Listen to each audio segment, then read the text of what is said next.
É certo que a climatoloxía que estamos tendo non axuda nada, altas temperaturas, refachos de vento moi fortes en algúns dos incendios que estamos tendo e, polo tanto, o primeiro que quero facer é agradecer o traballo que están facendo agora mesmo moitísimos efectivos en toda Galicia, medios terrestres, medios aéreos, a unidade militar de emerxencias, desexar que os tres brigadistas pertencentes á plantilla do Concello de Oimbra, tres brigadistas municipais que están ahora mesmo hospitalizados, que se poidan recuperar canto antes, un deles con máis gravidade, pero que o gallá que a súa recuperación sexa canto antes e volver a facer a mesma advertencia. Moitísimos dos incendios que se están producindo agora mesmo son incendios provocados, por tanto, volver a decir que perseguiremos ata o final e intentaremos dar con todos aqueles que están provocando incendios coas consecuencias que estamos vendo, acercándose a moitas casas, moitas situacións onde hai que facer confinamentos, incluso desalosos. No Concello da Mezquita está sendo desalosada, foi desalosada, estamos trasladando as persoas que estaban nunha residencia da terceira idade, confinamentos tamén no incendio que está afectando a estación invernal de Manzaneda,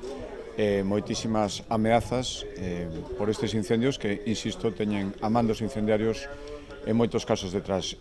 Acabamos de declarar, está declarada desde a mañán a situación 2 en toda a provincia de Ourense, o cal permite actuar coa maior axilidade posible, máis facilidades para intercambiar medios entre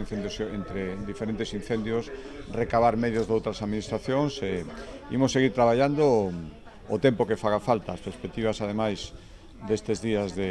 respecto a temperaturas non son boas, no momento en que non se anuncia un enfriamento destas temperaturas e, por lo tanto,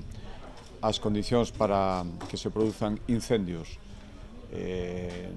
siguen sendo, non son boas para evitar que se produzan, por lo tanto, volvo a facer ese chamamento a máxima precaución e esa advertencia ás persoas que queiman os montes. Ahora mesmo temos, ademais, na provincia de Ourense, tanto as autovías como as estradas nacionais cortadas en diversos puntos. En canto podamos, se volverá a restablecer o tráfico, pero, lóxicamente, nestes momentos, as tarefas de extinción e a seguridade das persoas que usan estas vías é o primeiro. Por tanto, situación complicada, seguimos traballando e, volvo a decir, agradezo moitísimo a todo o dispositivo de incendios da Xunta de Galicia e a todos os corpos de emerxencia pertencentes a concellos, a Administración Xeral do Estado, as diputacións que neste momento nos están axudando. Moitísimas gracias e, xa digo,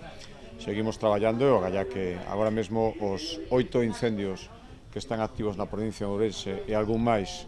en puntos das outras provincias galegas, intentaremos que estean, cando menos, controlados e estabilizados